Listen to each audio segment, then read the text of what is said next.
नमस्कार दोस्तों, मैं सुरेंद्र इस वीडियो में आपका स्वागत करता हूं। यहाँ पे हम रीजनिंग का टॉपिक डाइस डिस्कस करेंगे, जो बेहद ही इम्पोर्टेंट टॉपिक है। हर एग्जाम में इससे क्वेश्चन आते ही आते हैं, लेकिन बात यह है कि इसे अगर समझा जाए तो बहुत आसान चैप्टर है और ना समझे तो बहुत कठिन है। कठिन इन द सेंस कि अगर टाइम आप ज्यादा ले रहे हैं, रीजनिंग का ऐसा क्वेश्चन जिसमें आप टाइम ज्यादा ले रहे हैं तो उसे कठिन ही समझा जाएगा। क्यों? क्योंकि रीजनिंग ऐसा सब्जेक्ट है कि उसमें आप टाइम बचा के दूसरे सब्जेक्ट में लगा सकते हैं। तो आइए हम कुछ ट्रिक्स का उपयोग करके, कुछ कंसेप्ट का उपयोग करके हम ये देखेंगे कि कैसे हम रीजनिंग के अच्छे अच्छे चैप्टर्स को हम आसान भाषा में समझ सकते हैं। तो डाइस, आइए देखते हैं। डाइस इसके 6 फलक होते हैं। फलक यानी फेस। जो भी कोई भी 3 डायमेंशनल ऑब्जेक्ट होते हैं, उनके जो साइड्स होती हैं उनको हम फेस कहते हैं। तो इसके 6 फेस होते हैं, यानी 1 2 3 4 5 6। एक तरीके से हम कह सकते हैं कि एक रूम हमारा जो है एक क्यूब के आकार का होता है, इसको हम डाइस कह सकते हैं। इसमें 6 फेस होते हैं और प्रत्येक फेस के रिस्पेक्ट में एक अपोजिट फेस होता है और उसके 4 एडजेसेंट फेसेस होते हैं। एडजेसेंट डाइस 2 तरीके का होता है। पहला है स्टैंडर्ड डाइस, दूसरा होता है non standard dice. Standard dice की पहचान ये है कि जैसे इसका एग्जांपल होता है लूडो, जो आम जनरल लाइफ में हम लूडो खेलते थे, बचपन में बच्चे खेलते हैं। अक्सर हम लोग अब तो ऑनलाइन आ गया, ऑनलाइन भी खेलते हैं। तो ऑनलाइन जो लूडो जिस कंसेप्ट पे काम करता है वो होता है स्टैंडर्ड डाइस। इसका कंसेप्ट होता है, इसकी एक कंडीशन होती है। कंडीशन ये होती है कि उसके अपोजिट फेस का सम 7 होता है।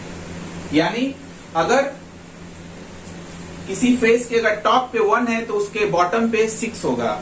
अगर उसके लेफ्ट में अगर 3 है तो उसके राइट में 4 होगा। अगर उसके फ्रंट पे 2 है तो बैक में 5 होगा।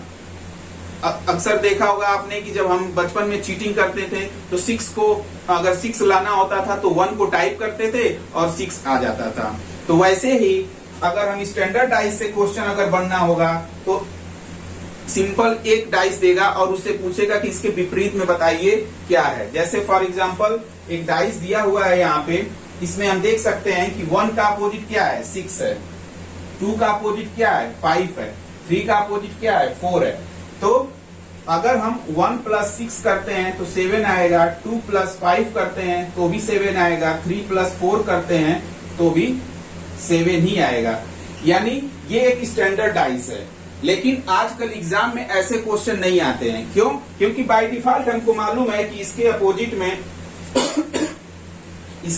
में फिक्स है कि यही नंबर आएगा या यही लेटर आएगा।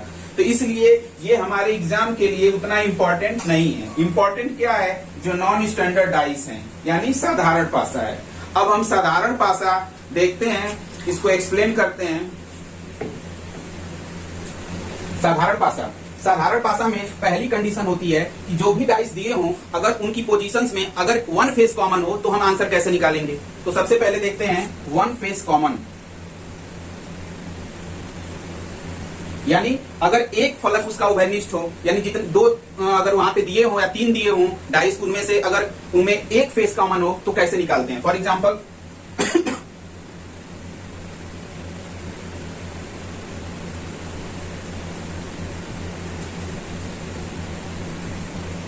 जैसे ये 2 डाइस, एक डाइस के 2 पोजीशन दी हुई हैं, तो अब हम इन दोनों में कंपेयर करेंगे।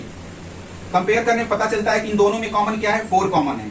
4 कॉमन है तो इसको हम एक मेथड सीखेंगे। उस मेथड से हम ये देखेंगे कि कैसे हम इसको सॉल्व करेंगे। क्योंकि क्वेश्चन आपसे इसमें 3 तरीके क्वेश्चन पूछ सकता है कि 4 का अपोजिट बताइए, 3 का अपोजिट बताइए, 2 का अपोजिट बताइए, या किसी भी नंबर का अपोजिट पूछ सकता है, या टॉप पे ये है तो बॉटम क्या होगा।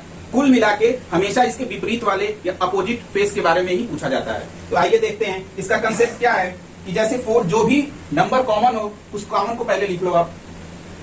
जैसे यहाँ पे 4 है और यहाँ से आप क्लॉकवाइज घूमना शुरू करो। जैसे 4 है, 4 के बाद क्लॉकवाइज रोटेट करेंगे तो 2 आएगा। 2 के बाद क्या आएगा, 3 आएगा। फिर से एक बार देखिए, 4 के बाद 2, 2 के बाद 3, 4 2 3।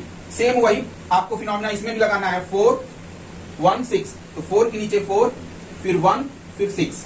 इसको हम क्लॉकवाइज रोटेट करते हैं। अब हमें मालूम है कि 4 2 टाइम्स आया, एक 4 को डिलीट करते हैं या एलिमिनेट करते हैं। जो भी नंबर 1 to 6 में मिसिंग है उसको हम यहाँ लिख देंगे। तो यहाँ पे मिसिंग क्या है 5, यानी 4 के अपोजिट में 5 होगा, 2 के अपोजिट में 1 होगा, 3 के अपोजिट में 6 होगा। अब इससे 3 क्वेश्चन तैयार हो जाते हैं। अगर 3 क्वेश्चन में से कोई भी क्वेश्चन आपसे एग्जाम में पूछता है तो आप बता सकते हैं। एक बार फिर से आपको समझा देते हैं। आपको करना क्या है, जब भी 2 पासा दिए हो उसमें से जो भी नंबर या लेटर कॉमन हो उसको पहले आप लिख लीजिए। लिखने के बाद वहां से क्लॉकवाइज रोटेट करना शुरू करिए। 4 2 3 4 1 6, 4 2 3 4 1 6, और 4 डबल 2 बार हुआ है तो उसको एक बार एलिमिनेट करके और हम दूसरा कर सकते हैं। अब दूसरा क्वेश्चन लेते हैं। सपोज ये एक डाइस है, यहाँ पे 3 6 5 है, 5 1 2 लिखा हुआ है। अब इन दोनों में कॉमन क्या है, 5 है, 5 कॉमन है, यानी 5 से हम रोटेट करना शुरू करेंगे क्लॉकवाइज घड़ी की दिशा में। तो 5 के बाद क्या आएगा, 5 के बाद 6, 6 के बाद 3। अब वैसे यहां से 5 से रोटेट करना शुरू करेंगे तो 5 के नीचे 5, फिर 2, फिर 1। अब 5 को एलिमिनेट करेंगे क्योंकि 2 बार आया है और जो नंबर मिसिंग हो 4 मिसिंग है तो 4 लिख दिया। यानी अब ये किसको रिप्रेजेंट करेगा, 5 के अपोजिट में क्या है 4 है, 6 के अपोजिट में 2 है और 3 के अपोजिट में 1 है। अब इन 3 नंबरों को 3 नंबरों को लिखने में जितना कम से कम टाइम आप लें वही आपका आंसर देने में टाइम लगेगा। सपोज अगर 1-1 सेकंड लेते हैं तो 6 सेकंड लगेगा, अगर 2-2 सेकंड लेते हैं तो 12 सेकंड लगेगा। लेकिन अगर आप पहले जो भी कहीं मेथड पढ़े होंगे उससे आपने कितना अच्छा इसमें सीखा हमें कमेंट में जरूर बताइएगा। अब देखते हैं टाइप 2। इसी में जो कंडीशन है उसमें सेकेंड कंडीशन क्या है वो देखते हैं। जब 2 फेस कॉमन हो, 2 फेस कॉमन हो। अब आपको अब तक तो शॉर्टकट में डाइस बनाना आ ही गया होगा। 2 3 4 4 3 5।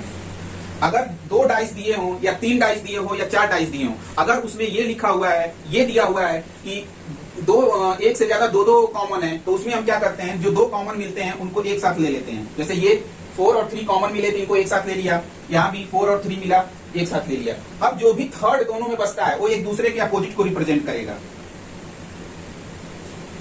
ये चीज समझ में आई कि नहीं आई आप लोगों को? एक बार फिर से बताते हैं कि दोनों में अगर 2-2 चीज कॉमन है तो दोनों को एक साथ ले लेते हैं, और जो तीसरा दोनों में बचा, जैसे 3 और 4 के अलावा तीसरा क्या बचा 2, तो 2, और यहाँ से 4 और 3 के अलावा क्या बचा 5, तो इन दोनों में ये दोनों एक दूसरे के अपोजिट होंगे। अब जैसे सेकेंड आपका कंडीशन है 2 फेस कॉमन, तो 2 फेस कॉमन में कैसे क्वेश्चन पूछे जाएंगे, जैसे 2 डाइस बना के आपको दे दिया ऐसे, और इसमें से पूछा जाएगा कि दिए हुए डाइस में आप 3 का अपोजिट बताइए, 4 का अपोजिट बताइए। तो उसको हम कैसे करेंगे उसे हम देखते हैं।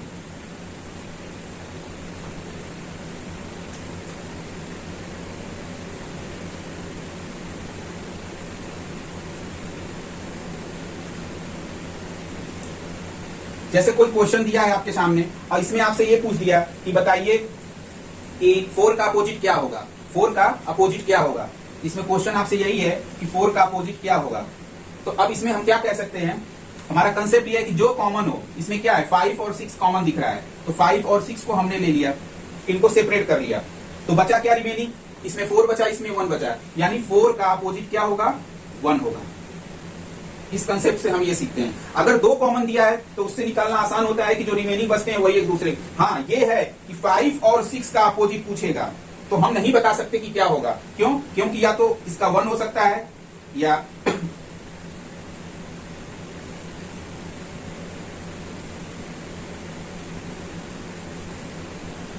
4 का तो अपोजिट हमें पता चल गया, लेकिन 5 और 6 का अपोजिट हम इसलिए नहीं बता सकते हैं कि एक भी एक्स्ट्रा और डाइस नहीं दिया है। अगर 2 एक से ज्यादा कॉमन होते हैं किसी डाइस में तो हमें कम से कम मिनिमम 3 या 4 डाइस देना चाहिए। अगर उसे 5 और 6 से क्वेश्चन पूछेगा तो अलग से हमें एक आध डाइस और एक्स्ट्रा देगा, नहीं तो अन्यथा उसके 5 और 2 के दोनों में से कोई भी हो सकते हैं।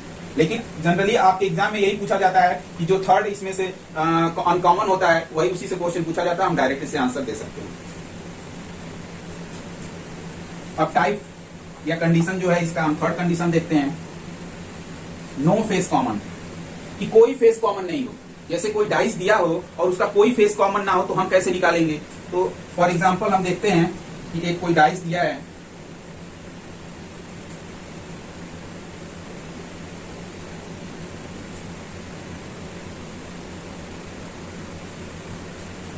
अगर ऐसे डाइस दे दिया आपका और इनमें से कोई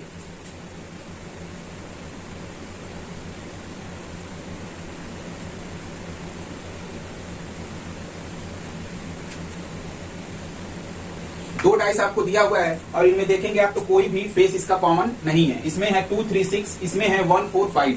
तो इसका डायरेक्ट हम आंसर देते हैं कि इसका अपोजिट ये अपर का अपर हो जाएगा, फ्रंट वाले का फ्रंट वाला हो जाएगा और 6 का 1 हो जाएगा। यानी 3 का अपोजिट 4 होगा और 2 का अपोजिट 5 होगा, 1 का अपोजिट 6 होगा। डायरेक्ट इसका आंसर देते हैं। जनरली इससे क्वेश्चन नहीं आते हैं, लेकिन अगर एग्जाम में अगर पैटर्न चेंज होता है, अगर ऐसे क्वेश्चन आ जाते हैं तो आप उनका आंसर ऐसे देंगे।